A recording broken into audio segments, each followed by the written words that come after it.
Secretary Radu, will you please call the roll? Regent Bradley. Here. Regent Crane. Here.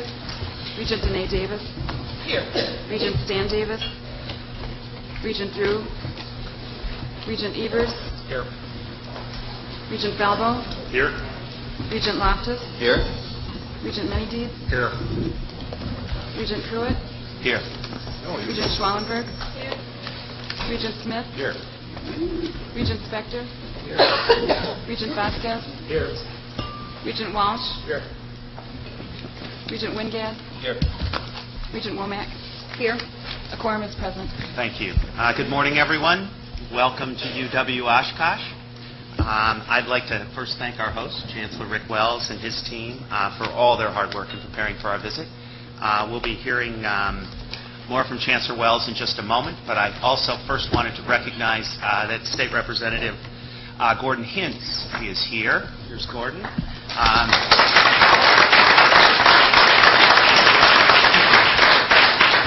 Thank you for joining us and welcome. With a couple other introductions, let me ask President Riley to do that. Thank you, President Pruitt. Good morning, everybody. Good to see you all.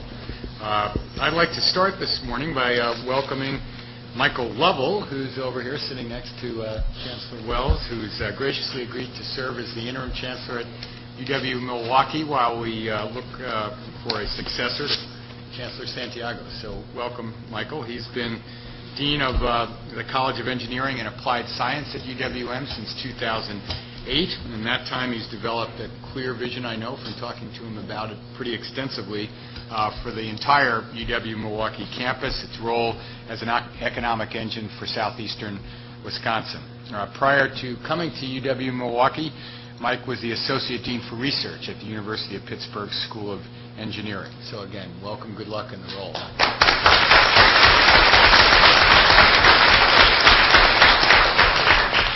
We also wanted to recognize a member of our UW System Administration who's recently taken on a significant new role, and that would be Tom Stafford, who's behind me over here. Tom is now the General Counsel for the system, succeeding Pat Brady, who was in that role for many years. Tom previously served as Interim Deputy General Counsel, having worked as a UW System Attorney for 10 years. He's represented the university before the Wisconsin Equal Rights Division and the U.S. Bankruptcy Court, and worked with the Wisconsin Department of Justice to represent the university in state and federal courts. The toughest aspect of Tom's job, of course, will be dealing with all the lawyers on this board, but we know he's up to the task. So welcome, Tom. Thank you.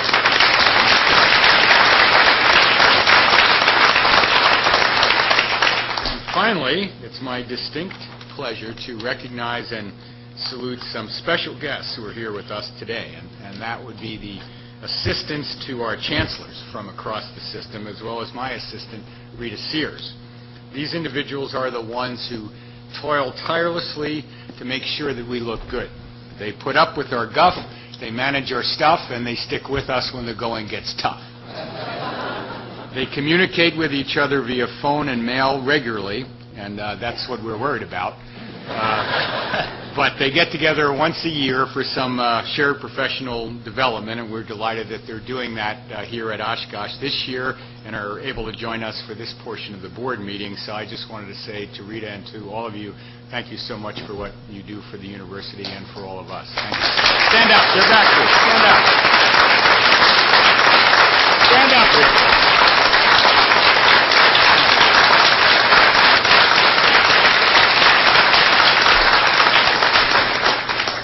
President Pruitt, back to you.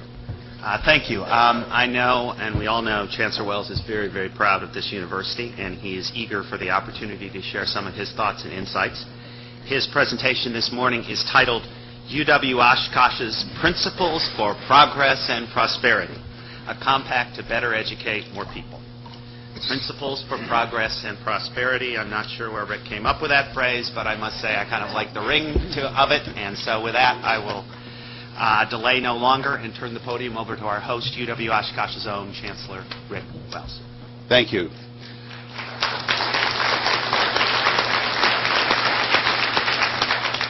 members of the University of Wisconsin Board of Regents, President Kevin Riley, and all of our UW campus colleagues, it is my pleasure to welcome you to the University of Wisconsin-Oshkosh.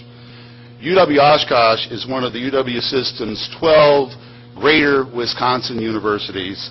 That is one of those universities beyond Madison and Milwaukee, serving over 110,000 UW students. By way of introducing you to UW-Oshkosh, I would like to draw your attention to our strategic plan and annual report included in your packets, and I think it's at everyone's place as well. I particularly want to bring your attention to on pages 12 and 13 of that report. You will see a diagram depicting how we align our governing ideas and resources through our key operational plans, processes, and our college and unit plans, and our university-wide strategic action initiatives, and finally how we align it with the UW System's Advantage Wisconsin strategic framework. Next, I would like to refer you to our model for enhancing essential student learning outcomes on pages 10 and 11 of that same document. This model shows how we emphasize high-impact educational practices and essential learning outcomes to develop graduates who are talented, liberally educated, technically skilled, global citizens, and who are fully engaged as leaders and participants in civic, political, and social life. I show you these charts because they speak to our ability to support the new compact proposed this summer by Jay Smith and Chuck Pruitt. This is where I'm making sure I get proper attribution. I would like to focus my comments this morning on UW-Oshkosh's commitment to the proposed compact. The Smith-Pruitt compact, if you will, seeks to forge the kind of relationship that Wisconsin's public universities needs to establish and maintain with elected officials and the public at large. We must convince them that taxpayer funding of public higher education is a critical investment in a prosperous future and not just a big expenditure.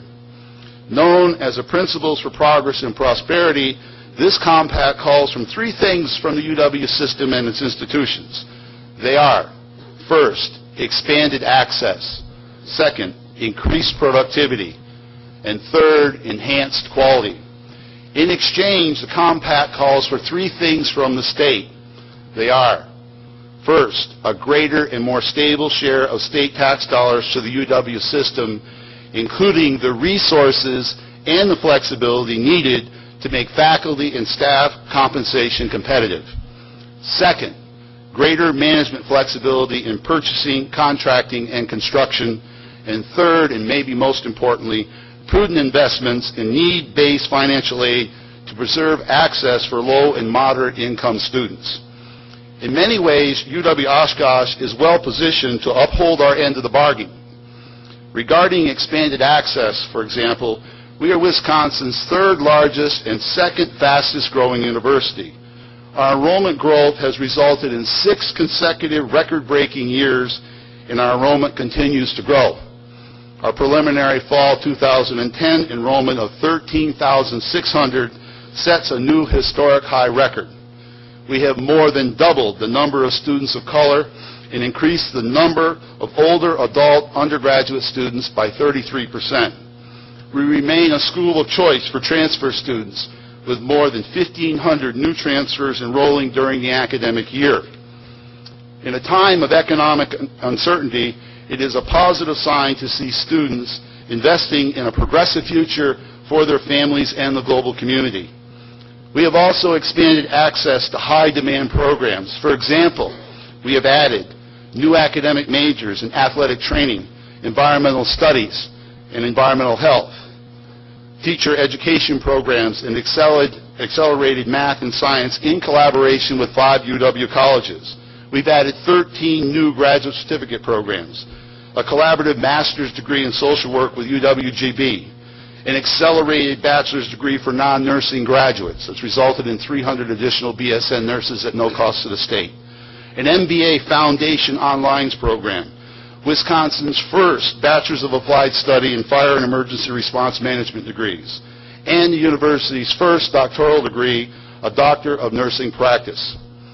Furthermore, we have a long-term commitment to make UW-Oshkosh degrees affordable and accessible by securing funds for scholarships and paid internships. For example, our capital campaign so far has resulted in scholarship commitments of nearly $5 million. We have also secured 125 Noyce scholarships at $10,000 apiece for STEM student teachers. And our Center for Business Success has provided approximately $2 million of paid internships for roughly 500 students in the past 5 years. Scholarship awards and paid internships help us attract and retain our diverse student body. It helps us offset costs for students in need, and it encourages non-traditional students to complete their education. With regard to increased productivity, the second component of the compact, we have established a good track record here as well. We set new records for the number of degrees conferred in each of the past 4 years, resulting in a 25% degree growth rate over the past 10 years. And we plan to continue to increase productivity. We have a commitment to a degree growth goal of 8,000 more degrees than we typically would give by 2025 as part of the UW System degree growth agenda. Back in 2004, UW-Oshkosh was the second school in the nation to implement a degree completion initiative known as a graduation project. This was a project designed for stop-outs. Through it, we have significantly increased the number of baccalaureate and more recently associate degree holders. In the process, we have become aware of and removed barriers to timely degree completion for all students, thus potentially decreasing the number of stop-outs. Regarding the third component of the compact, enhanced quality, UW-Oshkosh is taking steps to provide the learning every student needs in the 21st century. In 2008, our faculty unanimously adopted a set of student learning outcomes based upon the work of the American Association of Colleges and Universities. We have developed definitions and performance indicators for each outcome so that students will have a better understanding of what's expected of them. Regardless of a student's background or choice of major, each one of our graduates should achieve the liberal arts education outcomes. You will hear more about our initiatives to enhance quality from our Provost and Vice Chancellor Lane Earns and his colleagues at the Education Committee meeting this afternoon. We are also extremely proud of the high quality of teaching on our campus. UW-Oshkosh has won the most Regent Teaching Excellence Awards. 6 faculty members in 3 academic departments have received this very prestigious award. At UW-Oshkosh, we're working creatively and innovatively to improve quality through strategic financial planning. For example, we have integrated employment-based learning outcomes into our on-campus Student Titan Employment Program. Initiated in 2009 and continued by popular demand this year, the STEP program is improving the quality of campus employment while helping to make education more affordable for 200 students through the reallocation of $500,000 annually. To qualify for STEP funding, supervisors, be they faculty or staff, must develop performance appraisals that include expectations for on-the-job learning outcomes, and they must give their student workers face-to-face, pre- and post-position performance evaluations on the relevant student learning outcomes adopted by our faculty. Furthermore, STEP implements a best practice for inclusive excellence by requiring that all STEP job descriptions be posted on the central website before hiring begins to give qualified first-generation, transfer, and minority students an equal opportunity to apply for these positions. Next year, we will apply what we are learning to the other 1,500 on-campus jobs, providing $5 million in employment opportunities for our students. You will hear more about our strategic financial planning initiatives from our Vice Chancellor of Administration, Tom Sunleitner, and his colleagues at the joint meeting of the Business, Finance, and Audit Committee and the Capital Planning and Budget Committee this afternoon. I believe we can make a compelling case for the Smith-Pruitt Compact by building on the advocacy strategy that worked so well for us in 2007 and 2009. If you ask me, what made our case for the 2007-09 growth agenda so compelling was this: it was not about us. Rather, it was about our mission, about meeting the needs of the people, the communities, and the students we serve. We convinced third-party advocates and the state that we are an excellent investment by showing them how we are highly aligned with the needs of our region and how we leveraged our resources through many partnerships and collaborations. We must continue to prove that and to build upon the good faith, respect, mutual understanding that the 2007-9 Growth Agenda Advocacy Strategy generated. I realize this type of strategy differs from the hardball tactics of a strategy that uses threats and bluffs and other negative tactics. Some would say that if we're not using hardball tactics, we are, quote, giving away the farm. But my grandmother Corbo, who ran an Italian-American restaurant in upstate New York, would say, only use enough vinegar to remind them what sugar tastes like. It is clear we need a very compelling strategy for 2011 and 13, and we have to do things in a fundamentally different way if we want to see a greater share of the state tax dollars invested in the mission of our outstanding public higher educational institutions. To meet the needs of these people, the communities, and the students we serve over the next 6 years, I believe we must provide not only a better educational quality, but better educational quality at a lower per capita degree cost. To control degree costs and increase quality when the state's budget is in the red is a big ask. Can we deliver on this? It won't be easy, but I believe we can. It's being done on some other campuses. For example, in the Chronicle Higher Education article titled "The Elephant in the Room Curricular Glut," Michael Bugaja described how his School of Journalism at Ohio State streamlined curricula so that they have a ratio of 16 majors for every active course. His faculty enhanced quality while lowering the per capita cost of the degree by providing students with a more rigorous curriculum focused on the mission and degree progress. How did they do this? By simplifying degree requirements, by continually assessing degree programs to determine pedagogical effectiveness, by eliminating sequences, options, emphases, and tracks, by scheduling more efficiently, and by identifying and deleting outdated courses. In another article titled "Can Learning Be Improved When Budgets Are in the Red?" reports that the Teagle Foundation has identified some relatively inexpensive steps that can improve cognitive and personal capabilities. Their research shows that colleges can improve quality of student learning and engagement at a time when budgets are stretched by starting to ask themselves some fundamental questions. For example, are we asking our students to reach robust, long-lasting learning goals? Do all faculty, students and faculty members understand what those expectations are and why they are important? Do the requirements of departments and courses reflect these educational goals? Here at UW-Oshkosh, we have explored these questions. As a result, I can say we are asking our students to reach broad learning outcomes that will enable them to think for themselves, to work with others, and to solve problems in innovative ways. I also have great confidence that our students and faculty members understand what those expectations are and why they are important, because they voted unanimously to adopt the UW-Oshkosh Student Learning Outcomes in May of 2008, after members of our liberal education reform team visited every department and governance group on campus at least twice to discuss their expectations for student learning. We are currently investigating a third question. Do the requirements of departments and courses reflect those educational goals? Last year, the ALERT team mapped where those outcomes are taught in over 1,000 courses. They also surveyed faculty opinion on the level of achievement that should be expected of a UW-Oshkosh student at both graduation and upon completion of the general education program. We are very earnest in our efforts to improve the quality of the educational experience at UW-Oshkosh. We are also doing things to reduce the per capita cost of a degree. There are at least two sides to the coin called controlling the price of a college degree. One side is the external subsidy of the cost through state, federal, and private funding. I believe we can build external stakeholder trust and confidence in the Smith-Pruitt Compact if internal stakeholders drive down per capita degree cost and improve educational quality.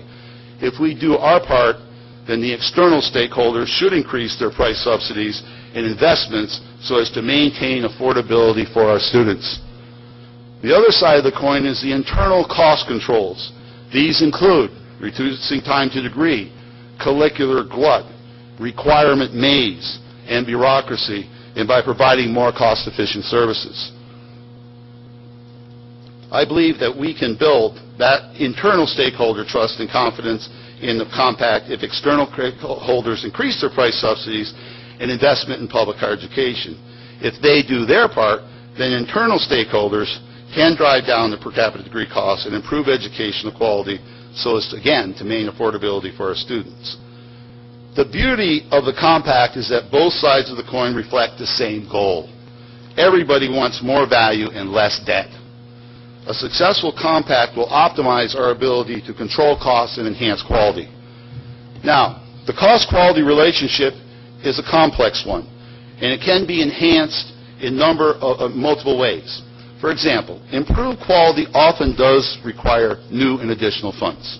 For instance, our beach monitoring project is funded by an increased investment in the form of more than $3 million of local, state, and federal grants. The beach monitoring project advances scientific knowledge, engages over 100 student researchers in high-impact learning, addresses community health concerns, and helps protect our tourism economy. Another fine example is the Yahoo Global Support Desk, which will provide paid internships this year of $364,000 for about 30 UW-Oshkosh students. Each student will receive approximately $10,000 while being engaged in part-time, employment-based, and high-impact learning. Another tried-and-true way to improve quality is the reallocation of existing funds. The Student Titan Employment Program, which I described earlier, exemplifies improved quality through reallocation. Another fine example is the Airboat Rescue Project. It is a cross-discipline, multi-platform, student-faculty project that produced a documentary film, a magazine, and a CD. It was funded by a combination of private and reallocated university resources. You will hear more about these exciting initiatives in a couple of minutes. We have prepared a short video, and we have invited the key players of the Airboat Rescue Beach Monitoring Project and the Yahoo Global Support Desk to speak to you in person and to answer any questions you may have. In conclusion, I want to stress the third way, in addition to new funding and reallocating of existing funds, to enhance the quality-cost relationship. I maintain that it can also be done through better use of time and controlling cost. We haven't really truly challenged ourselves to continue to improve quality while reducing degree cost.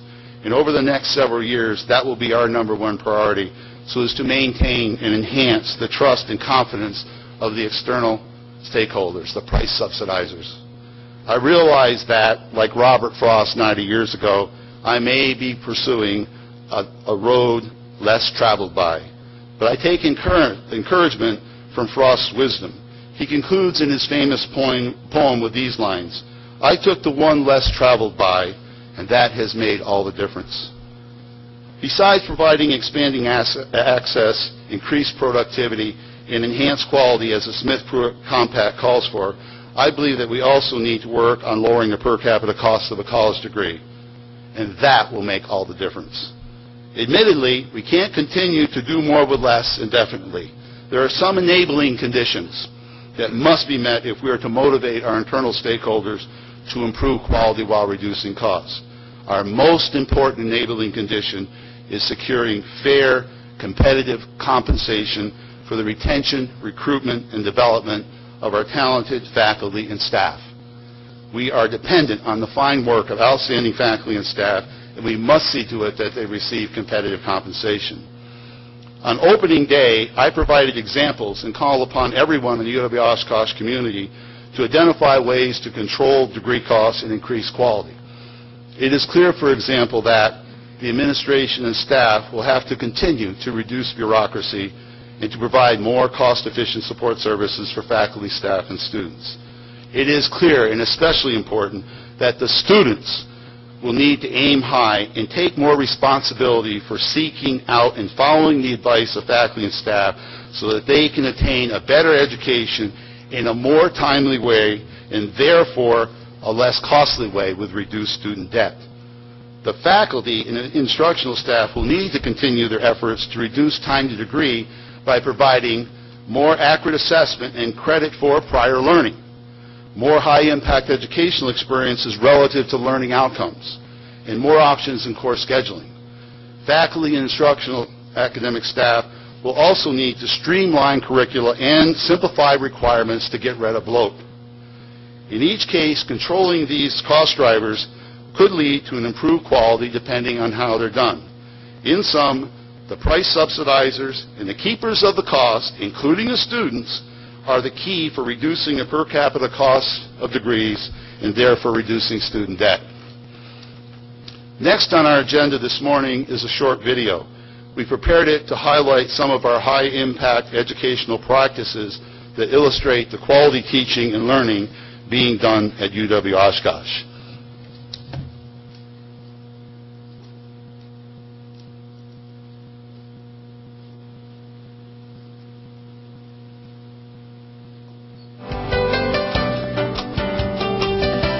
The University of Wisconsin-Oshkosh has been providing the residents of northeastern Wisconsin's New North with high-quality, affordable education since 1871.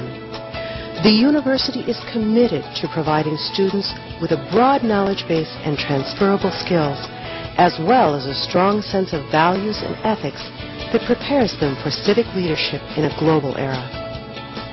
The campus community promotes enrichment and active learning with opportunities for arts and culture, sports and recreation, service learning, and career building.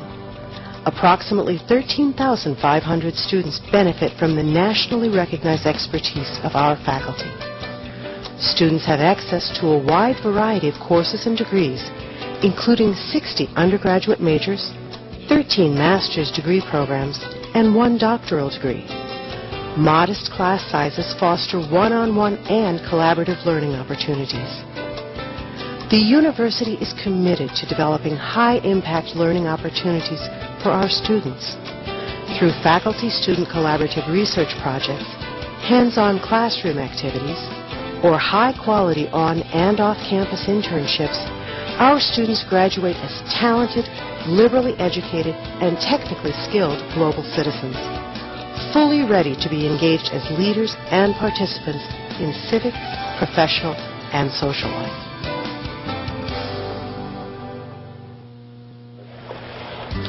At UW-Oshkosh, student projects can have a major impact on the community and on Wisconsin as a whole. Among these projects is the Beach Monitoring Program, spearheaded by Dr. Gregory Kleinheitz of the Department of Biology and Microbiology. Working closely with faculty and staff, students collect data to assess the overall health of many beaches across the state. In addition to specific beach investigations, the students evaluate sources of E. coli contamination at select locations. More than 100 students have participated in the project over the last 7 years. The students' work has resulted in the re-engineering of 10 beaches in Door County and others around the state.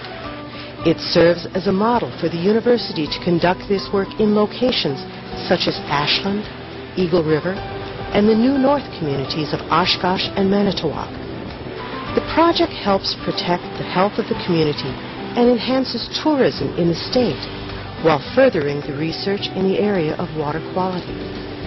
But most importantly, projects such as these give students hands-on, real-world experience that will benefit them whether they pursue further education or enter the work world after graduation.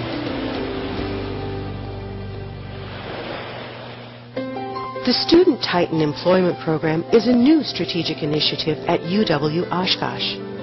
It offers students quality educational employment experiences while providing faculty and staff members with needed assistance. Students work in areas such as student-faculty research, supplemental instruction, library assistance, instructional technology, academic computing, and web page development. Nearly 200 students can earn up to $3,000 a year to support their education. The program allows students to engage in educationally purposeful activities and to interact with faculty, staff, and their peers in substantive ways as student workers. Whether collaborating with faculty members on research projects, getting hands-on work in their field, or bringing their classroom expertise to departments, these student interns walk away from their experience with new skills, professional connections, and a greater understanding of their career options.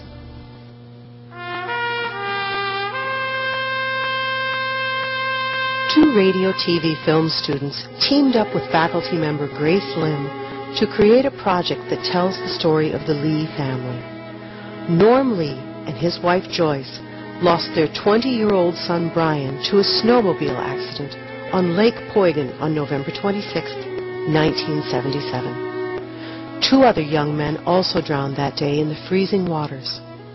Rather than let this tragedy immobilize this family, they decided to take action. Norm and another victim's wife purchased the area's first airboat that they believed could have saved the three men that fateful day. Norm decided that no other family should go through what his did. He became a volunteer ice rescuer.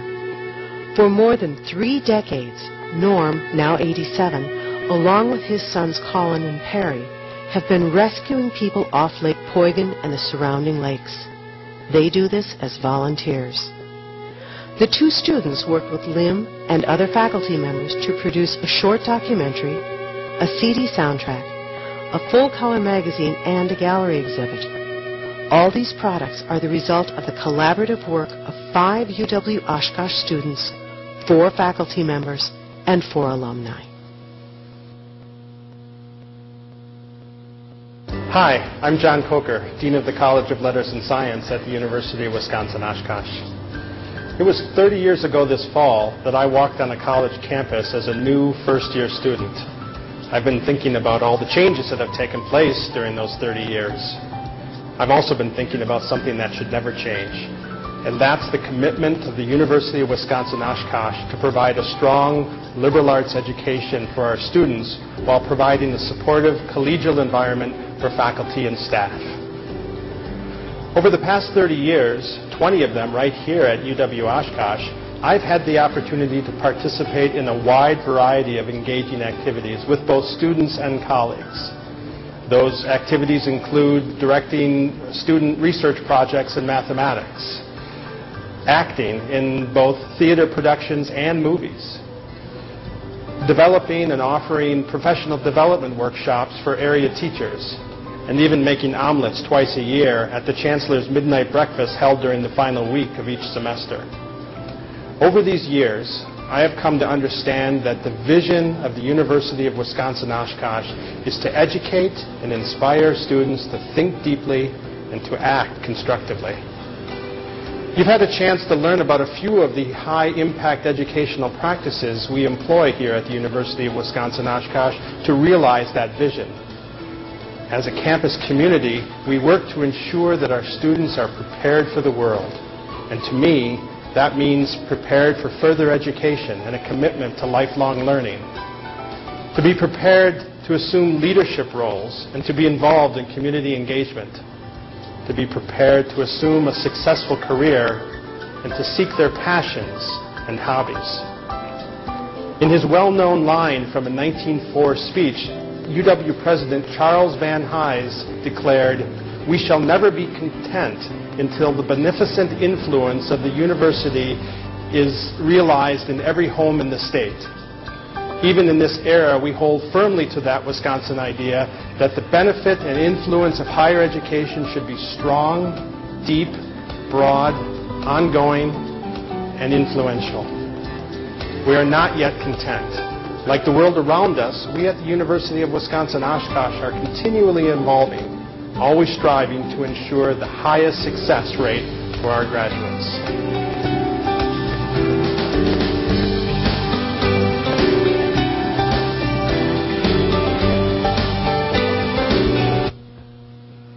Thank you. Now, Professor Greg Kleinheinz will begin our panel presentation. Information on all our panelists is included in your packet. Professor. Thank you, Chancellor Wells and Regents, for the opportunity to speak to you today about our environmental health, water quality outreach and research group. This group was started, as was alluded to in the video, in response to requests from communities, counties, and other state agencies, including the Department of Health and the Department of Natural Resources. And all the requests revolved around needs for water quality testing in terms of E. coli, well water testing, and seasonal environmental health inspections on bars, restaurants, and many other small businesses, motels, hotels that you can imagine populate many parts of the state. Basically, the communities and agencies did not have funding for staff to complete this work, and this was really a dire need in those areas based on the tourism economies. This collaboration required an innovative, cost-effective, sustainable collaboration plan to be developed that would bring UW expertise and resources, primarily in the form of students interested in high-impact learning experiences, to those communities in need. It required the development of collaborative relationships in areas of the state excuse me, not served by the UW system, either at all or very well. And it required infrastructure in the terms of 5 laboratories to be set up, equipped, and operated in these local communities. And then, not that that wasn't enough, but it required no use of UW or local financial resources. Not a problem. So the results of this plan became a reality, and I believe a model for future programs, and as alluded to by Dean Coker, a great example of the Wisconsin idea. We now have 5 labs operating in Wisconsin. They've been operating for over 8 years, and these are in Ashland, Eagle River, Sturgeon Bay, Manitowoc, and here at Oshkosh. Students conduct all operations at these facilities. The projects and work that they are doing are problem-solving, critical thinking applications of lab and lecture concepts in real-world Wisconsin communities. There's been over 120 paid student interns. Most of them also take it for credit. The pay is essential for students. Otherwise, the reality is they would not be able to take advantage of these opportunities. We've received over $3.5 million of extramural funds to staff, equip these facilities. It's resulted in over 40 peer-reviewed publications and 100 presentations, all co-authored by students. We've established an environmental health laboratory infrastructure in parts of the state that did not have any infrastructure previously, and it's resulted in us being a key partner in the protection of public health and water resources in Wisconsin and that $13 billion a year tourism industry. All this was done with no GPR dollars, UW funding, or local financial resources. And so I think it's been a great example of student-faculty collaboration, and to tell you a little bit more about that is one of our interns, Marvi Verma. Thank you. Good morning. My name is Marvi Verma. I'm a pre-med student and will be graduating this December with a degree in biology along with a healthcare emphasis. I am very excited to start medical school next semester at Ross University. I will be traveling to Dominica, a Caribbean island, for a year to gain experience in international medicine. Along with my interest in medicine, I also want to gain an education in public health. Throughout my various experiences with the healthcare system, including a trip to Central America, in which I provided free healthcare to the medically underserved population, I have learned the importance of well-being of a community as a whole.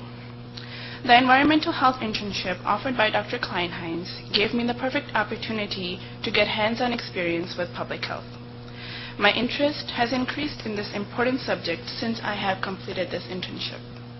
As an intern, I fully enjoyed all the work I did in Door and Kewaunee counties, which included collecting water samples at the beaches, informing bathers about beach quality, and updating the Public Health Department website and phone hotline.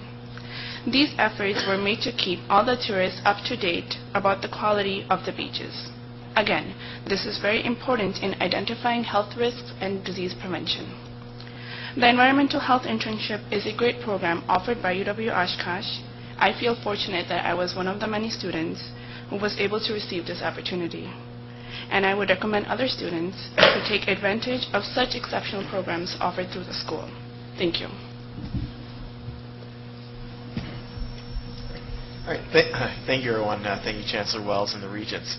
I'm Adam Kosterzak from Yahoo, and about a little over 3 years ago, it became very clear to me that providing support from the regions that we're based out of, which are mostly the Silicon Valley as well as New York City, for a support center was not something that was going to be feasible from a cost perspective. And at that point, my options were looking at things like outsourcing, offshoring the support, or getting creative. And I wanted to go down the creative path before I went down the other two. And at that point, I also recognized that interns, when working for us, had done a really good job. They still are in a very high-cost environment in the Silicon Valley and Manhattan, so that still wasn't a feasible option. So I went in search of other regions across the country where we could have an opportunity to hire students to provide support for Yahoo. This is internal support for IT support when the computers break, things like that. And at that point, I also had the opportunity of getting to work with the Business Success Center. And they're really what made the difference in the decision of where to go with things. The Business Success Center provided the opportunity for us to partner with the university in a way that the BSC could do the recruiting of the students, provide the space for us, and really make this a business function, not just a basic internship. We have a contract with the Business Success Center to provide recruiting of students for us and that space, and they have continued to do so. It's that partnership, as well as the ability of this region to provide high-quality students at a very cost-effective manner, that make this support center a globally competitive team. This is something where I'm going up against other outsourcing providers and offshore providers that have very cost-competitive IT support operations. And we've been able to do this now for over 2 years and had a great deal of success. At this time, I also want to then hand it off to Barb, one of our success stories here at the university. Thank you, Adam. My name is Barb Koss, and I graduated from UW-Oshkosh in 2009 in organizational administration. I was one of the original 20 out of 200 students that interviewed with the Business Success Center and Yahoo for the Global Service Desk position. Not only was it fun to brag to my friends that I work for a fun company like Yahoo, but they were very flexible with working with my school schedule, so it worked for me. Not to mention, during economic hard times when people around me were having a hard time finding successful part-time jobs, I was getting paid.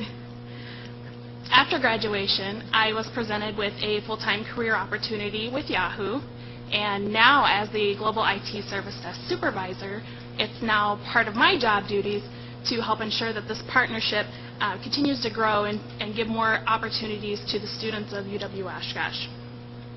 The Yahoo experience has not only been a great experience for myself, we also brought 3 students in the audience with us today that can also speak on their behalf of their experience.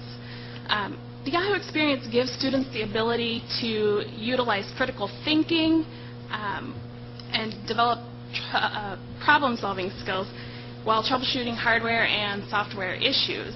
It also helps them develop communication skills and, of course, yodeling. Yahoo!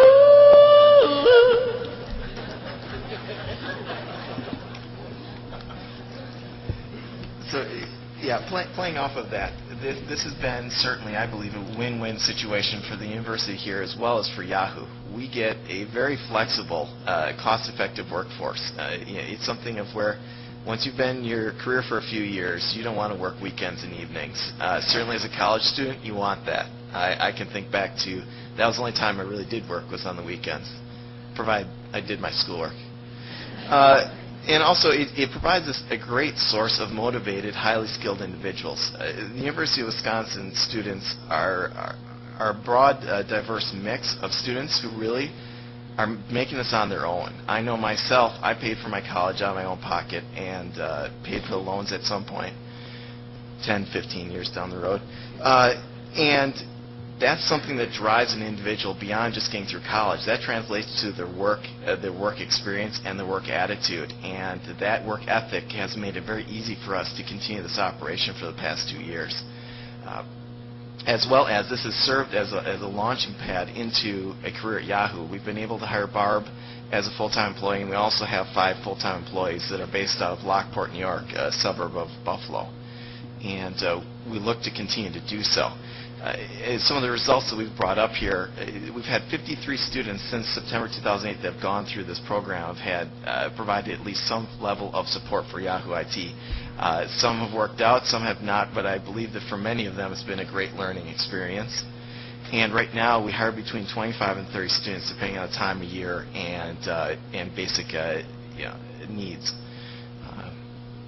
And so with that, I just want to say thank you to Chancellor Wells and the Business Success Center for making this opportunity come to realization. It was something that took being creative. It took some time, but it's certainly been a great success for us. working off of that, I want to go from saving jobs to saving lives. So Grace, if you could, go ahead.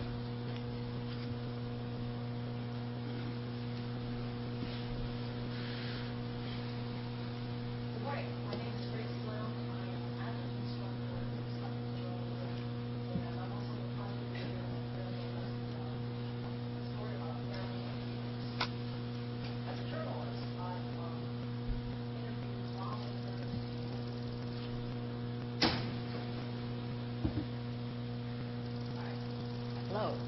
Should I start again? Testing? All right. Good morning. My name is Grace Lim. I am an adjunct instructor in the Department of Journalism. I'm also the project leader of Airboat Rescue 1, a story about a family of heroes. As a journalist, I've interviewed lawmakers and Hollywood stars. And to tell you the truth, I am quite jaded by people who routinely flash and trash the hero label. The most extraordinary of heroes are those who walk among us quietly, without announcing the good deeds. In the town of Huygen, which is about 20 miles away from here, lives a family of such heroes. This is Norm and Joyce Lee and their sons, Colin and Perry. Some 30 years ago, Norm and Joyce's son, Brian, at that time 20 years old, decided to snowmobile across Lake Huygen. This was 2 days after Thanksgiving, right after the first freeze. Brian and 3 of his friends fell through the thin ice. Only one was saved. Brian and the others were too far away, the ice was too thin, the sun had set, and there were no ice rescue vehicles available at that time. Norm Lee decided that no other family should go through what his did. He helped purchase the area's very first airboat that could cut through both water and ice. Not only that, his sons, Colin and Perry, became ice rescuers. For more than 3 decades, they've been rescuing people off the local lakes. They do this as volunteers. Now, I am fascinated by people I don't understand. How does one cope with such a tragic death of a loved one? How were the Lees able to transform their personal heartbreak into something greater than their overwhelming grief? I have 2 young sons. I don't think I could ever be that strong. The Lees are not only strong, they are selfless in their desire to serve the community. I wanted to tell their story in so many ways. I could see it as a short documentary. I could see it as a long magazine article with a raft of photographs. I needed a lot of help.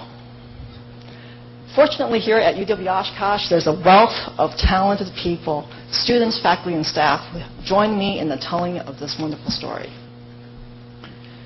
Mark Mazer and Trent Hilborn are 2 students majoring in radio, television, and film. These 2 are incredibly talented and somewhat scarily fearless young filmmakers. They shot more than 16 hours of footage to go with more than 8 hours of audio-only interviews. Now, before I show you some behind-the-scenes clips, I'm just going to have to say this. No students were harmed in the making of this documentary. I believe this is the first time as an educator I've had to say that disclaimer. As I said, Mark and Trent are scarily fearless. Without hesitation, they hung off the side of an airboat going at high speed to get the perfect shot.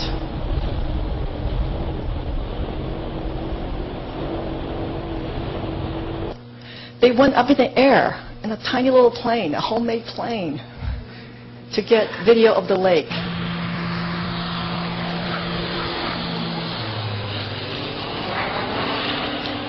There they go, right toward the sun.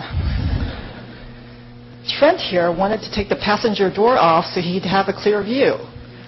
Fortunately, the insurance company nixed that idea. Now, the hard part. Whittled 24 hours of material into 16 minutes of compelling video. My journalism professors taught me a phrase that I pass along to my students. It is a phrase that pierces the heart of every writer. Kill your darlings. And that means to get rid of your favorite passages or scenes that do not move the story along. I knew that Mark and Trent fully understood that lesson when during a highly emotional editing session they yelled, "Kill your darlings, Grace." For these students, they knew that the college learning experience was not just about earning the A. For them, it was about getting the story and getting it right. And now here's Trent to tell you his side of the story. Hi, my name is Trent Hilborn, and this is Mark Mazer, and we survived a Graceland project. Seriously, Mark and I feel very blessed, grateful, and thankful to be able to work on Airboat Rescue 1. It was something that we wouldn't be able to get anywhere else. When Mark and I met Grace, we met her on a Thursday, and within 24 hours we were hanging out the sides of airboats. And I was thinking to myself, I probably should have been prepared, because on the way there, Grace taught me the 3 rules of journalism. 1, get the story. 2, protect the equipment. And 3, if all else fails, refer back to number 1. Working on this project was really incredible because it was something I couldn't get in a classroom. It was something that I was going to be able to put on my reel, be able to show people, and really have a concrete object I could say, this is what I learned, this is what I learned to do, this is what I learned at UW-Oshkosh. Learning how to make a documentary and working that fast and working in the field and being able to work on an incredible story was something that just, it changed myself as a filmmaker, and it really gave me something new, and it's something I know we'll be able to bring out into the field as we move on. And it was just a really incredible experience, and it was something I'm really thankful for, and I think we've become better because of it, and just it was an incredible story. So thank you very much, and here's Grace again. Airboat Rescue 1 was truly a collaborative campus project. Involved student and faculty from 4 departments, alumni, and the university's learning technologies. I'm just going to point out a few here. Heidi Hansen, who's right over there, is an alumna and a College of Nursing student. She stepped in as a narrator for this documentary. Sean McAfee, who's right over there, is who gave me the original story idea. Came on board as a still photographer and a designer. She is an alumna, an adjunct art instructor, and also works in learning technologies. Sean was truly my partner in this whole production. Everything visual that you see in this project, she had a hand in. She has this amazing power to make magic out of words and images. I'm just glad that she uses her power for good, not evil. The CD, DVD, and magazine that you have found in your packet, Sean designed them. Music professor Andre Gaskins is a professional cellist and composer and conductor, right over there. He composed original music for this documentary that he and his students, Amanda Martin, Callie Sadi, played on the soundtrack. We will be hearing from them shortly. How lucky am I? I get to come to work here with this amazingly talented and most generous people who helped me tell the story of Norm Lee, his family, an airboat named Rescue 1.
I would like to take this opportunity to recognize members of the families featured in the Airboat Rescue Project who are here with us today.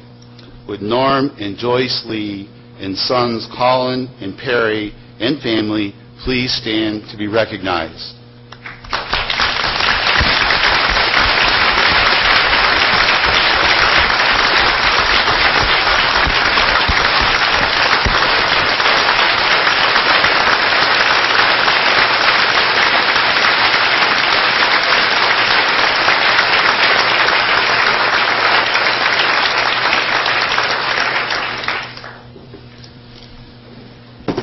In sum, as we commence this very critical University of Wisconsin System Board of Regents meeting to help better serve the people of Wisconsin during these extraordinarily challenging times, please take inspiration from the words of Norm Lee. There are no heroes. There are just circumstances. I have come to know many, many UW System students, faculty, regents, staff over the years. So I can say with great confidence, God help those circumstances. Thank you.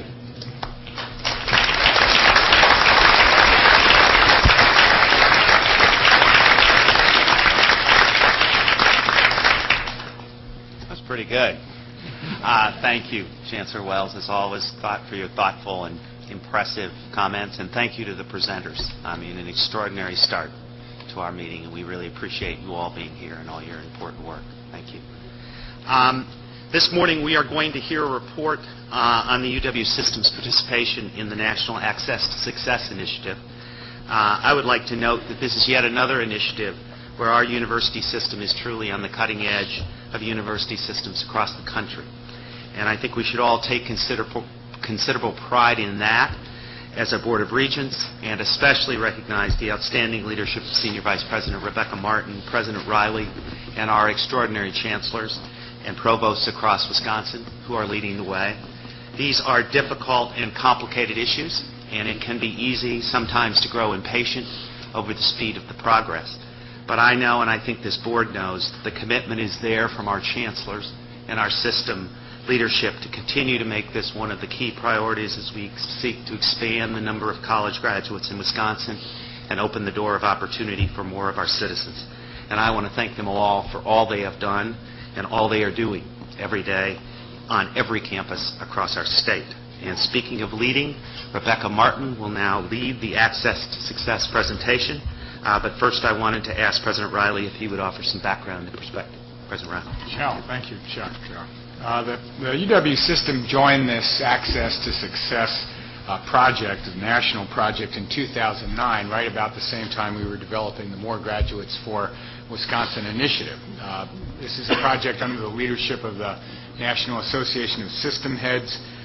It now includes some 24 public higher education systems around the country.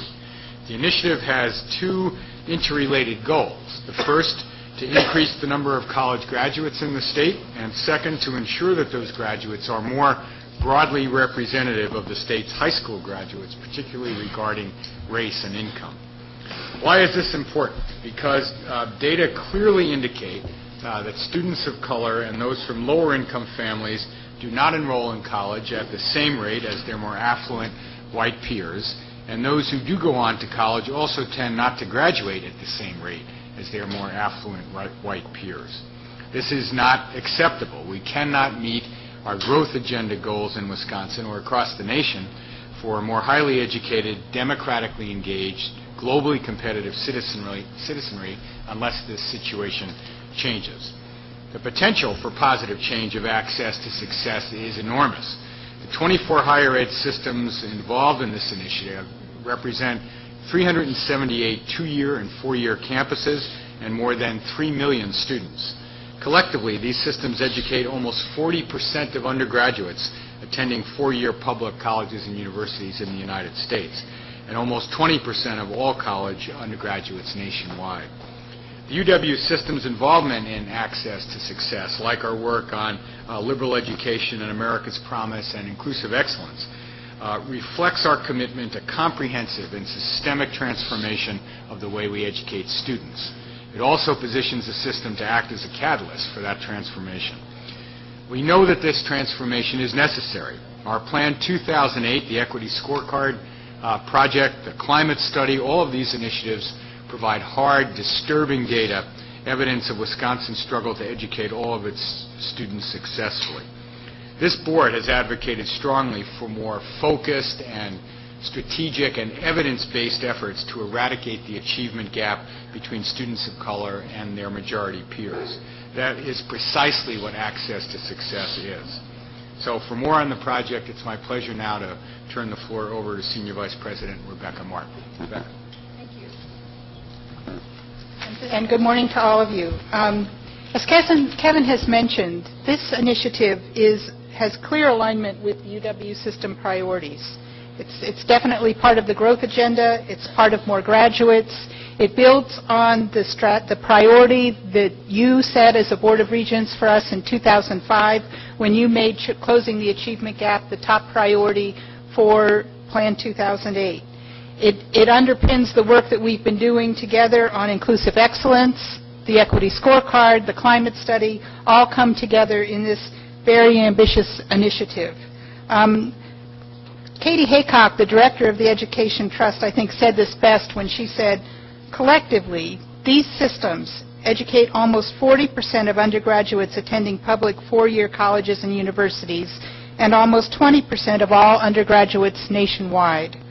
Of particular note, A2S systems enroll 27% of low-income students in public higher education and 44% of African American, Latino, and American Indian students enrolled in public four-year institutions. What these systems do, in other words, means a lot to our country.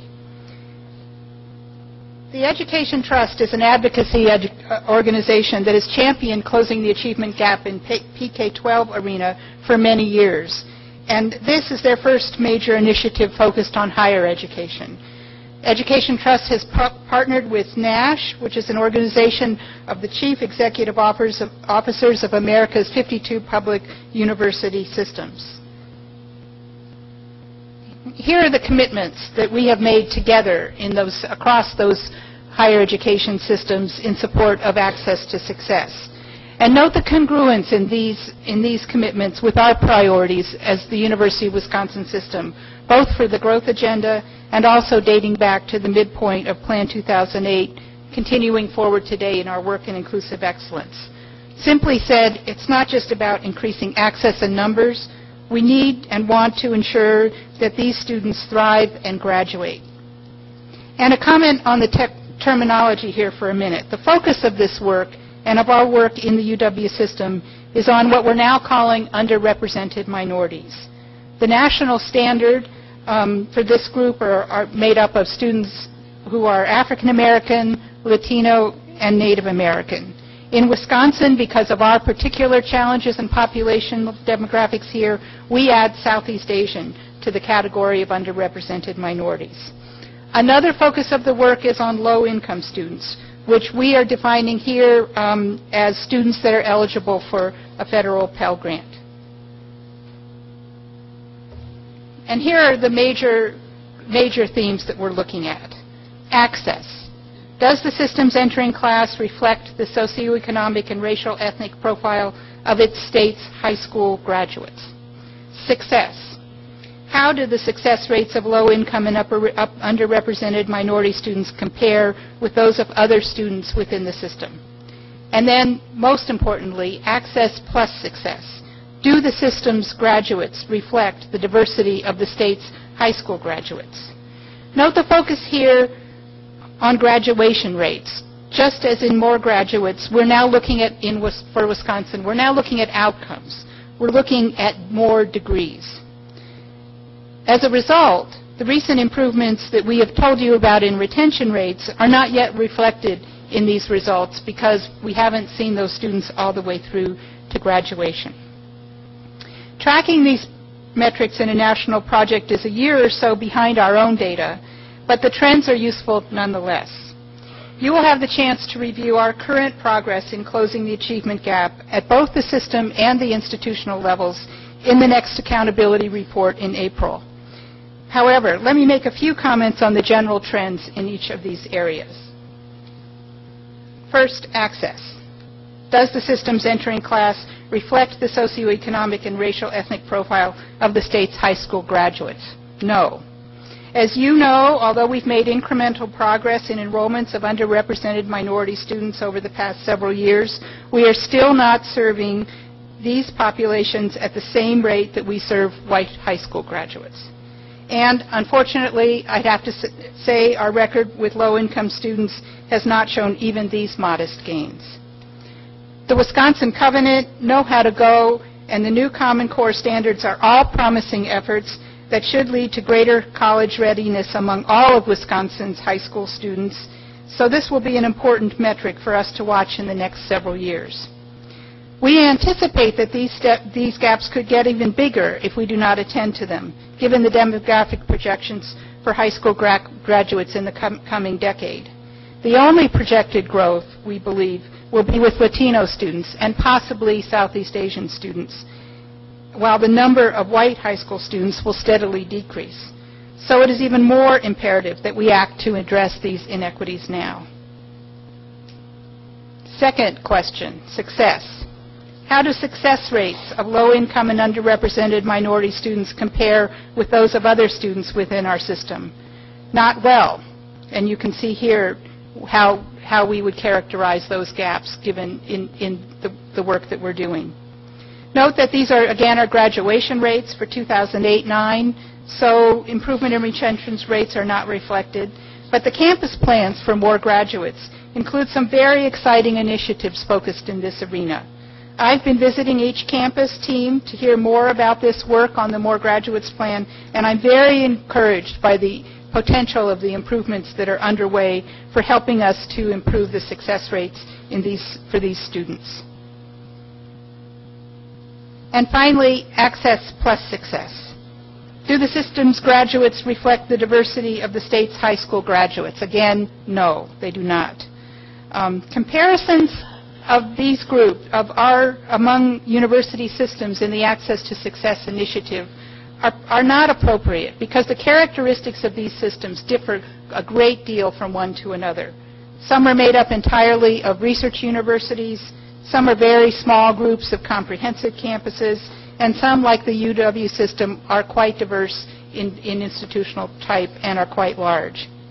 That said, it may be reasonable to consider our record in relation to the same metrics across all of the systems in the project. Here, we do not show well, following below the mean in several of the areas that I have mentioned. This may be due to the fact that our system is made up entirely of predominantly white institutions, but it also clearly points to the potential for significant improvement if we continue to take these challenges seriously.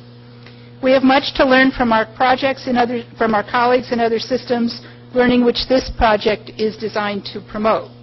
And now, because this project is not only about following the numbers, taking responsibility for them, and reporting them public on an annual basis, it's also about working together to figure out what do we need to do to move the bar to close the gap.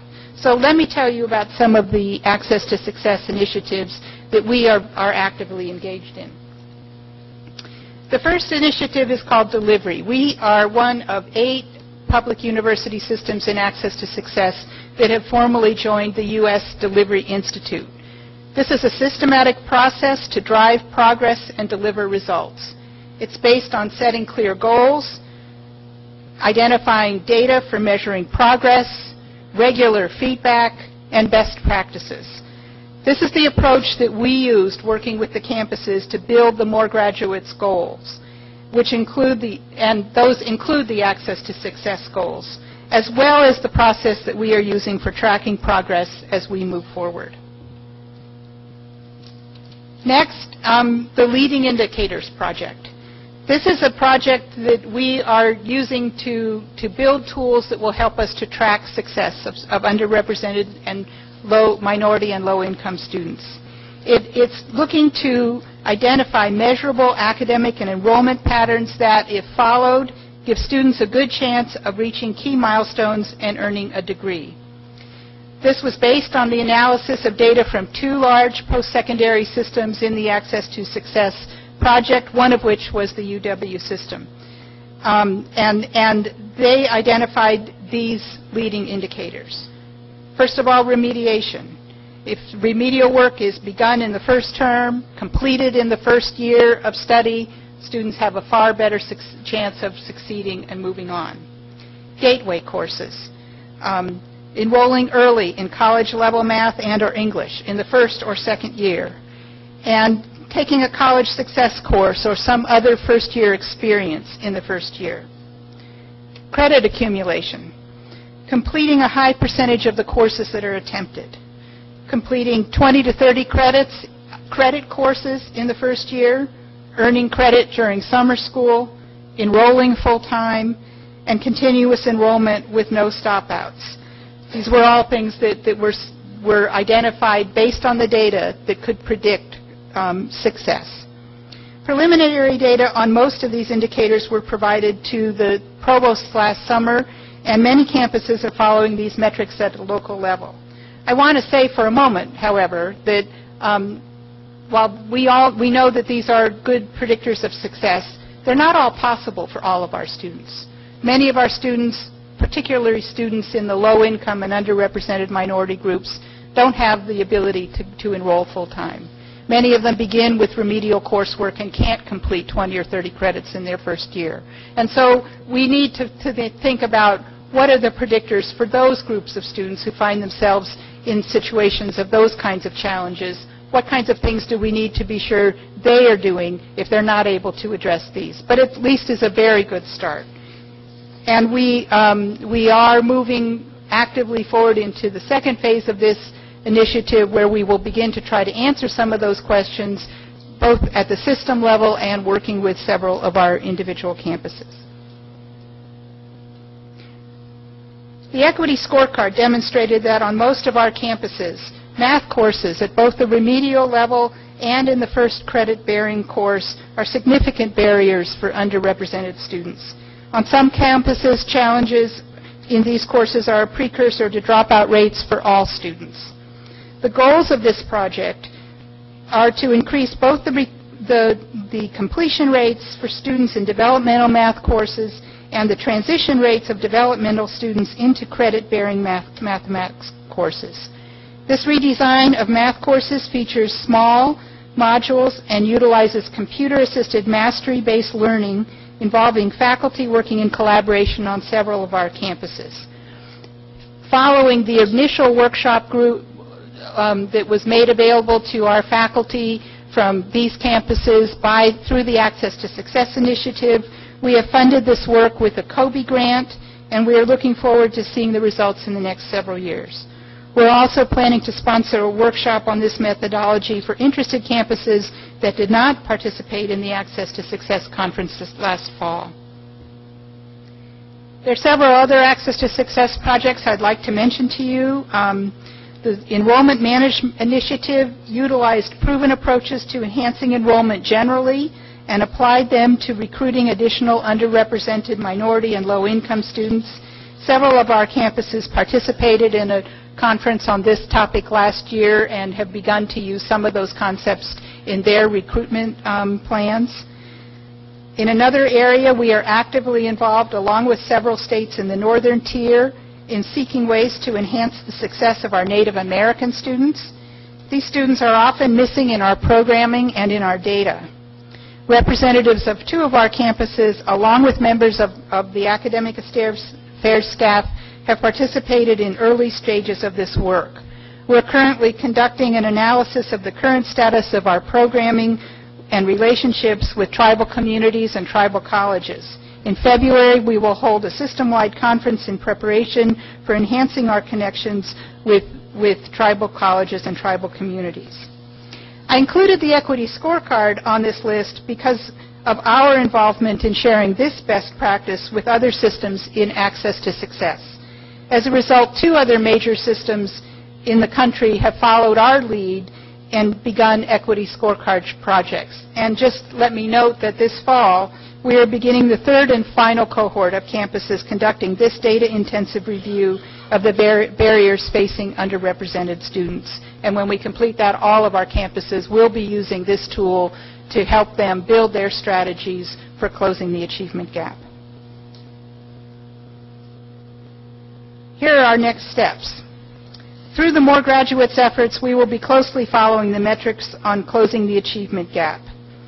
And we've embedded these goals for closing the achievement gap by 2015, cutting the achievement gap in half by 2015, are embedded in all of the More Graduates plans for our campuses. And on some campuses, they've gone beyond that and said, we're going to cut it in half by 2015, and we're going to close it by 2020.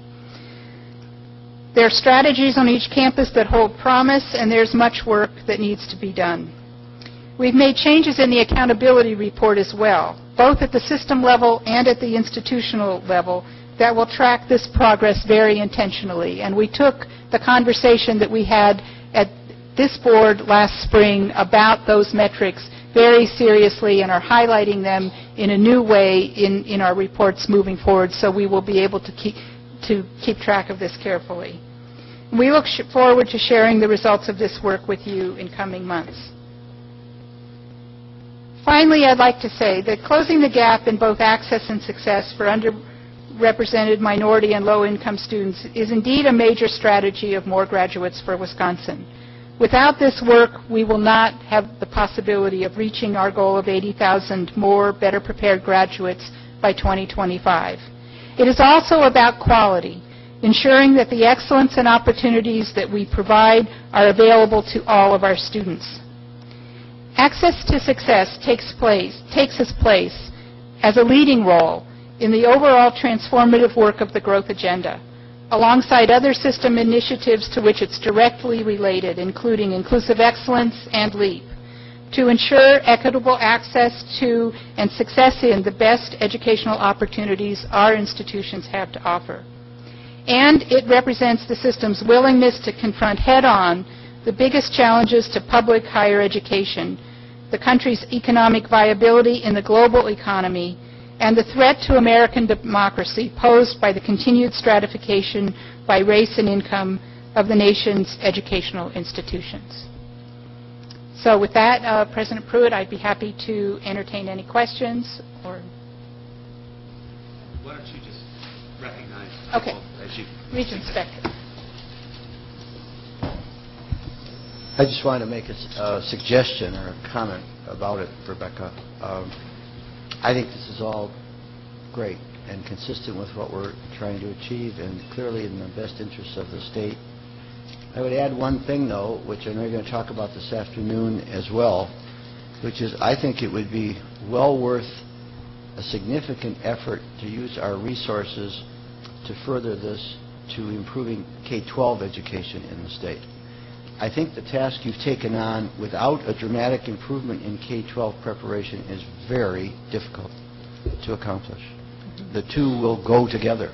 It's not one or the other, but I think it's clear now that while you have remediation in here, that is a second best answer. The best answer is to have the students we want to come to the school and graduate prepared as well as they possibly can be. And I think it's time that we, and I know you're going to be discussing this afternoon in the Education Committee, turn our education schools and others of our expert professors' attention to how we can make a significant contribution to improving K-12 education in the state.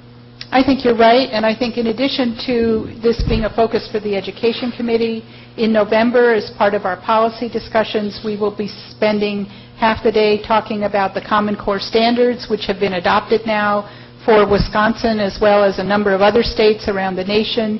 This has implications not only in K-12, it has very important implications for how we prepare teachers to teach in this construct, how we help current teachers ramp up to work within the Common Core standards, resulting in, we believe, improved college readiness for Wisconsin high school students. Regent Vasquez. Thank you, Rebecca. Excellent presentation. Question that I have is the sustainability or the length of all of this, because one of the worries that I have is that this is not an area that has not been given attention.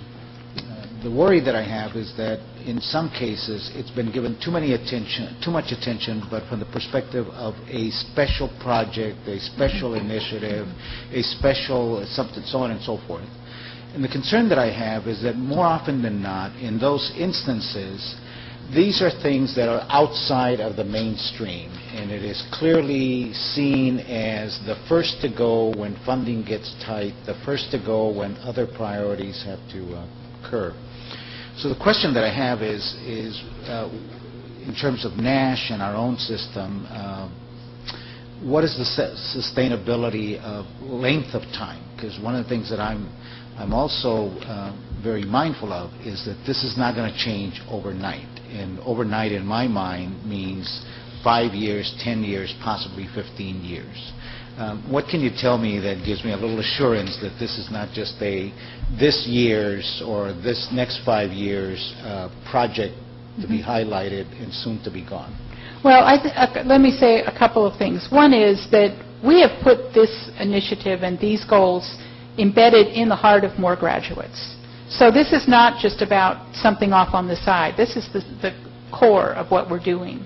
We also, through Inclusive Excellence, are working on putting inclusive excellence at the center of the way we do business, the way we make decisions, the way we allocate resources, the way we think about teaching in the classroom, the way we think about student success. And so we are trying to move, and I'm not going to say that's an easy move. I mean, this really is, we're talking about real transformation here, but we are trying to move these issues to the center of our agenda, not to the exclusion of other things, and there are many other pieces of this that are very important, but saying that this stands as one of our core principles and one of the core things that we are working on. I also would point to a number of things here that we're really talking about changing the way we are doing business.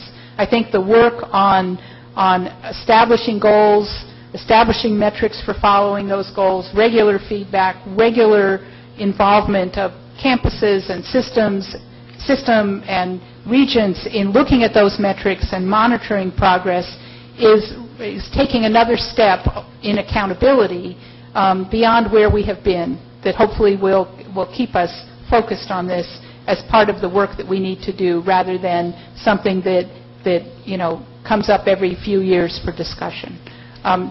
Third, I think that some of these initiatives, and the one that I can point to most clearly, but it's certainly not it's maybe the one that comes out of this work most clearly, but I think in the conversations that I'm having on each campus, there are many other examples at the campus level.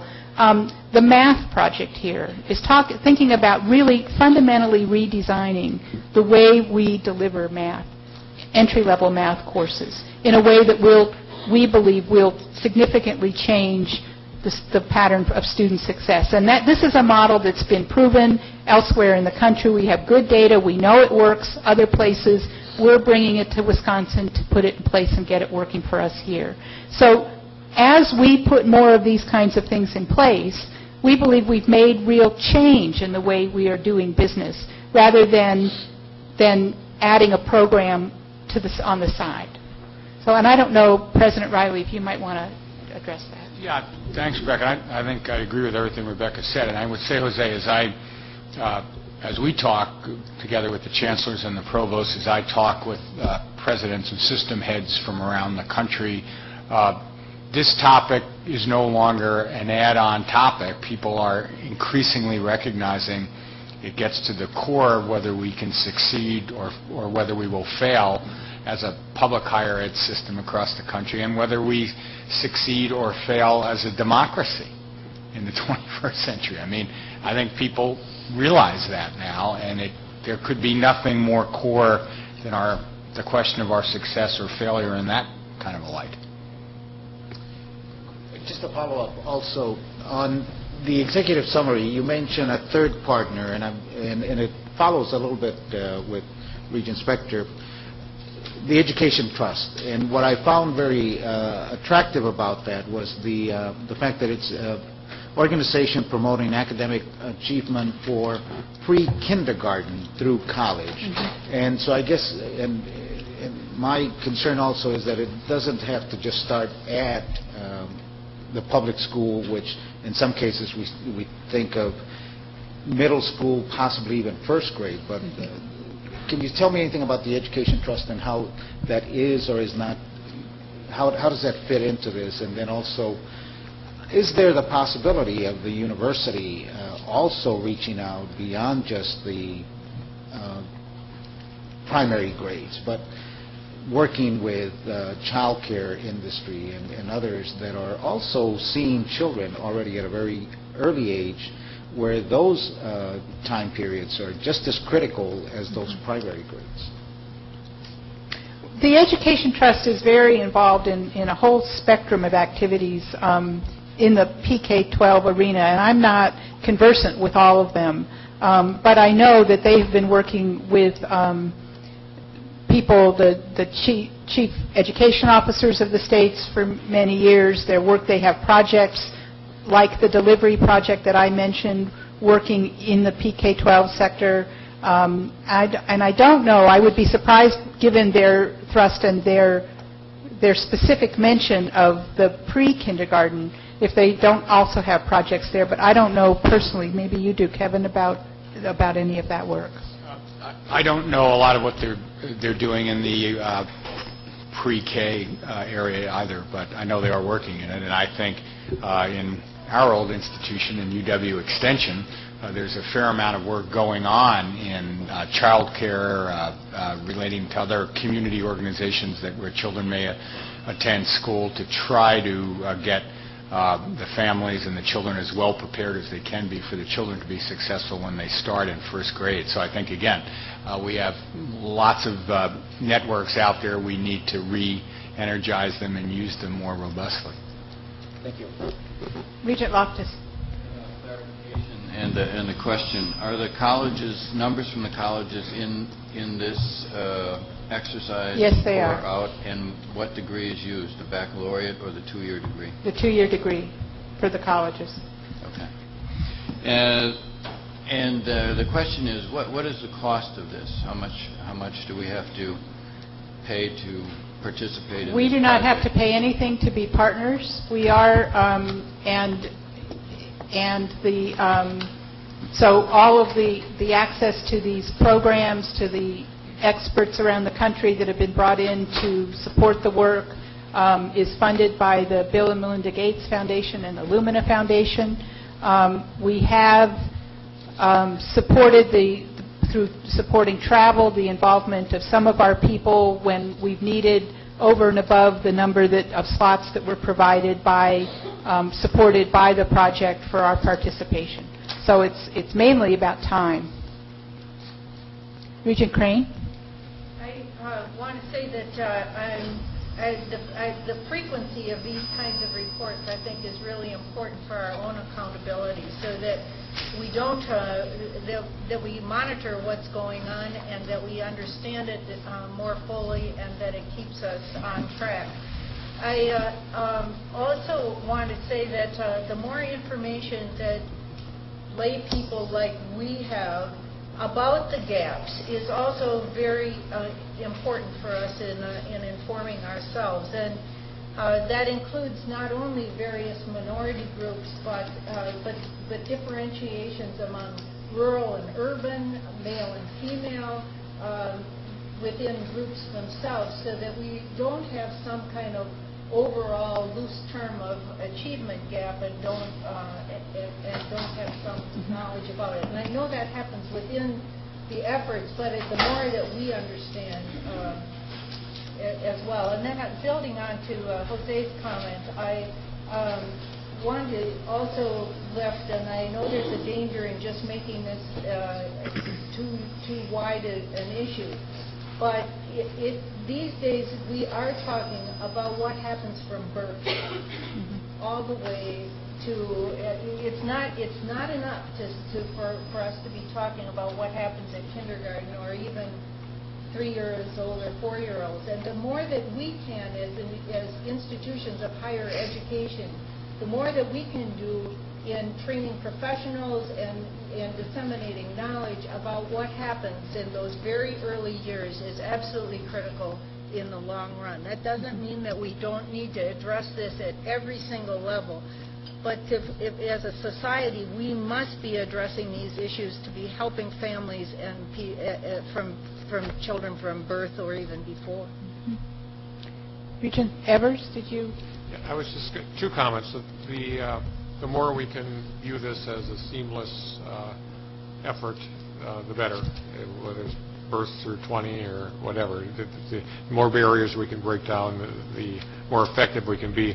But I just wanted to talk to Regent Vasquez's comment around the Education Trust. They're very involved with PK through 12, but I guess I'd like to comment just from a 30,000-foot level that may help answer the question. Even though they're a partner in this effort, they will be an aggressive monitor of progress in this effort. I've got scars from the last 8 years from the Education Trust. We're with them, but they're going to hold our feet to the fire. So that will give you some assurance that they will that it won't be disadvantaged. Regent Davis. I agree with you, Rebecca, that participation in access to success, and success, particularly as a national agenda item, has great potential to be very big and very transformative. I agree with that. I also, speaking to what Kevin said about the interest of being successful, I think if we want to be on the success side, I couldn't agree more with my colleague Regent Spector, Vice President Regent Spector, insofar as we need to ensure that we have connectivity, some of which is mentioned in your slides, between those feeders that increase the likelihood that we will be able to achieve the gap. When I looked at one of the slides and to that end that said access and success, it says that the question was, do the systems graduates reflect the diversity of the state's high school graduates? And I immediately thought, well, if the goal is to reflect high school graduates as they currently stand, we're going to miss a whole huge population. And so back to the point that Mike was raising around the K-12 piece, is really, really important that we have a clearer line of sight of how all of these things connect together as they fulfill these objectives. I know you don't disagree, but I just feel the need to try to keep us more focused and narrow so that we can achieve what we are aspiring to achieve. And in that regard, I have a question for both you and Kevin, and that is, how can we hold ourselves accountable, and that's all aspects. I'm particularly speaking as a Board of Regents.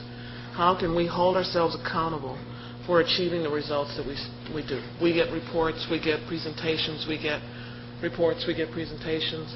I would like to know your thoughts on how we can hold ourselves accountable for what we intend this transformative initiative to accomplish for the state. Well, I guess, I'll let Kevin answer the bigger question, but I would just observe that the kind of attention and the kind of questions that this board brings to the table, not only when we bring these issues up, but when we bring others' issues up, holds us accountable. I think without the strong message that we received in 2005, that Plan 2008 had a lot of good goals, but the one that really mattered was closing the achievement gap. Without that push, I'm not sure that we would have engaged in the equity scorecard and put the resources into making that such a powerful tool for us to address these issues. I'm not sure without you continuing to shine the light on this issue and this set of problems and challenges for us that we would have joined Access to Success. As Regent Evers mentioned, EdTrust is an interesting partner because they're a formidable partner because they do hold our feet to the fire. And we did think for quite a while before we joined. We were not in the forefront of the systems that were part of that because, some of us said, well, We're already doing this work. Why do we need Ed Trust to be beating us over the head about it? And we ultimately decided that we needed that. We needed that kind of push to keep us focused. And that comes very much from the board. So I would say keep doing what you're doing, and maybe Kevin has some more things to add to that. Well, I think what Rebecca said is right on target. And, interestingly enough, when we were considering getting into this Access to Success effort with Nash and the Ed Trust, they really came to us and said, you're doing a lot of these things already, in the equity scorecard, the climate study, some of the other work you've been doing is really interesting. We'd like you in the mix for your own sake, but for the other systems as well. And I think that's a two-way street. I think this national partnership with these other systems where we now will not just be comparing ourselves to them, but the Ed Trust, which is a third outside party to all of the systems, are comparing all the systems and contrasting all the systems' accomplishments to each other. Each of their boards across the country paying attention to that kind of data is one way to hold the boards and ourselves and our campuses' systems accountable for it. So I think a lot of what a board of regents like this does is to insist on having certain data and insist that we face the data and then saying, well, that this data isn't moving in the right direction. What are you going to do differently? What more do we need to do? And based on the having that kind of data, now much more evidence-based than it used to be, much more in the national context of how we're doing compared to some other states and other systems, saying we're not doing well enough. You've got to look to other ways to improve more quickly, improve more thoroughly. I think that's, and as Judy was saying, that the more that you hear these reports at this level, the more you have the opportunity to do exactly that, which, as Rebecca was saying, is I think what you should be doing. So you would anticipate, just a follow-up, you would welcome might be folks, as we discern what's working, what's not working, why it's working, and what's in the way, and if we say, well, we want you to do more of this and we want you to do less of that, you would be, as regards the kind of initiatives that will close the achievement gap, you would welcome that feedback from the Board of Regents. Absolutely, absolutely. And I think some of this comes down to some pretty practical change that you can make if you have the will to do it. And one of the items on there has to do with remedial education and ensuring that students, it's common sense at some level, take that early so that they're not going into the first level credit-bearing course without having the underpinnings they need to succeed. Well, as we looked across the system, that's not always true now. And it's not always true partly because we don't always have folks tracking, we don't have requirements that happen, and then folks tracking that it does campus to campus. That's something that we can and should do, and the more we can surface those kinds of practical behavioral changes, first on our part and then on our students' part, those are the things that I think over time will move us towards success. Regent Bartel.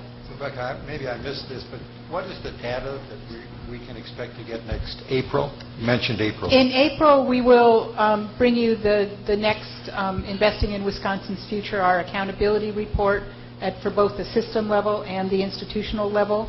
And we have now are incorporating into that report specific indicators on closing the gap. So you will see our data, and you'll see our data campus by campus on those specific metrics. In comparison to when? Compared to when? The data, just this year compared to last year, compared to this year when? Compared to the last several years, back to 1999, starting with the 1999 cohort of the students who entered in 1999. And we will be looking at retention, we'll be looking at graduation, disaggregated by race and ethnicity. So you will have an overall thing about the gap, but you'll have some detailed information as well. Some of this is information that has been in our accountability report for some time, but it's been spread out. So it's not all together in one place. We're pulling it all together, and we are also introducing a new metric specifically on the gap itself. So we can track progress to this goal of cutting it in half by 2015. Thank you. Regent Davis. Just a follow-up to that. When will we get how we're doing as compared to the other access to success?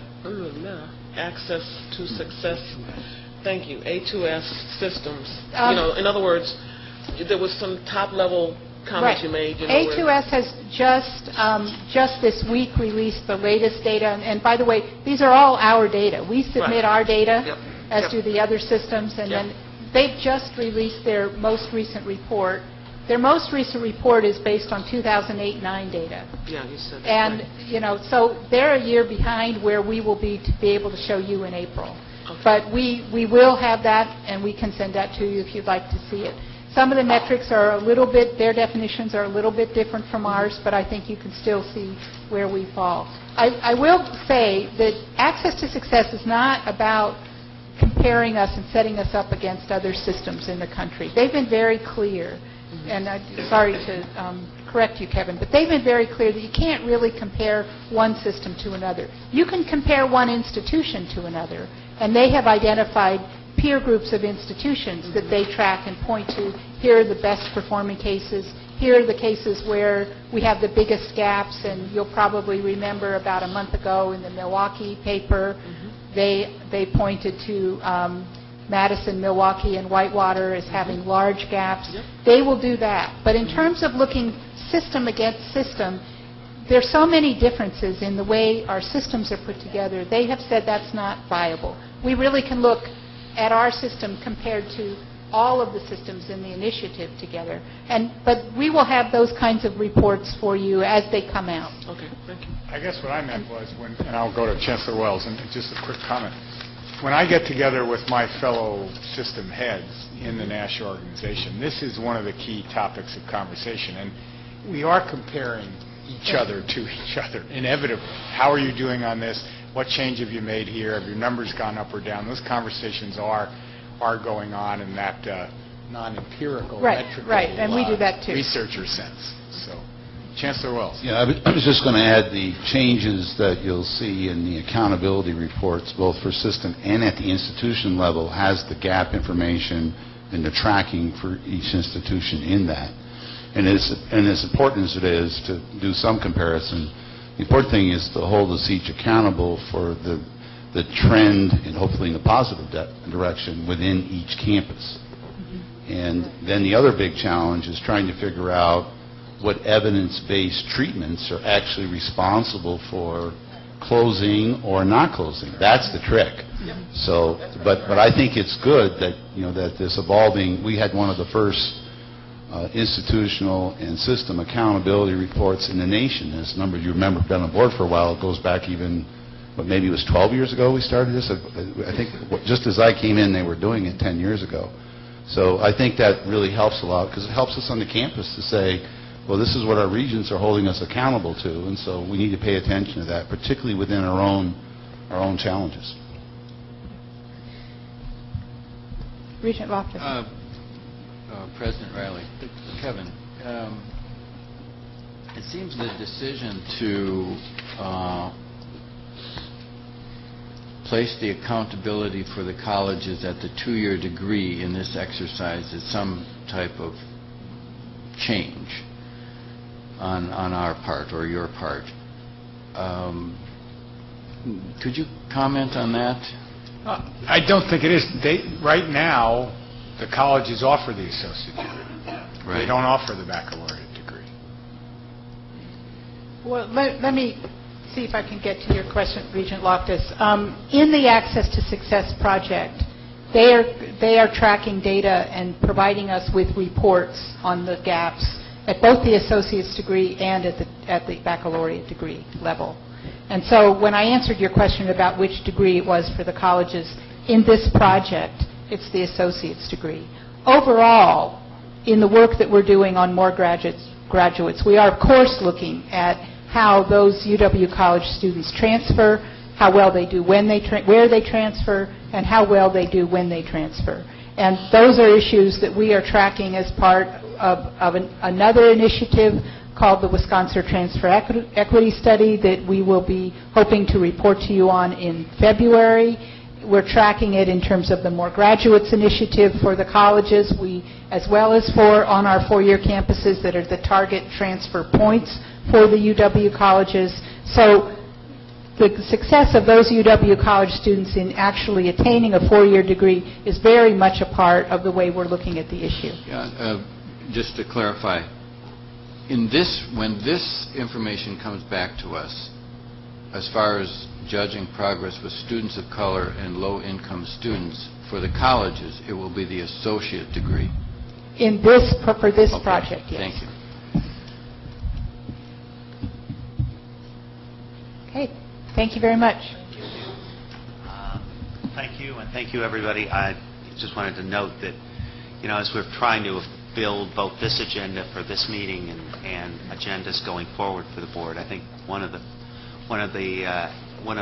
I think all of our interest is to try to talk about issues that have clearly been indicated by this board to be issues of interest and concern. This is access to success is clearly one, and as was alluded to earlier, we are planning at the November meeting to devote half of that day to the issue of K through 12 education and K through 16, working